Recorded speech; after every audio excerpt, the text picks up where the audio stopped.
जब India VIX 13 के आसपास हो तो केयरफुल हो जाओ, और जब इंडिया विक्स 25 के आसपास जाए तो एक्साइटेड हो जाओ।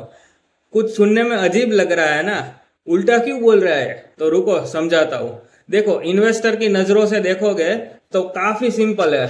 जब इंडिया विक्स 13 के आसपास होगा तो मार्केट में कुछ पैनिक नहीं होगा, सब कुछ बढ़िया चल रहा होगा, कोई बैड न्यूज नहीं होगा, तो मार्केट ऊपर ही जाने वाला है। तो आपको सिलेक्टिव बाइंग ही करना है। और जब इंडिया विक्स 25 के आसपास आ जाए तो ब्लड बाथ होगा मार्केट में। मार्केट में बहुत ही बैड न्यूज होंगे, तभी ऊपर जाएगा विक्स। तो उस समय आपको सब स्टॉक्स जो आपने शॉपिंग लिस्ट बना के रखा है वो सब बार्गेन में मिलेंगे। तो आप वहां से खरीदोगे तो ही मल्टी बैगर रिटर्न बनेंगे।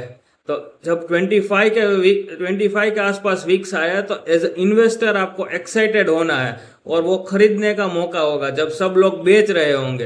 तो 25 के विक्स पे एक्साइटेड हो जाओ और 13 के विक्स पे सिलेक्टिव बाइंग करो।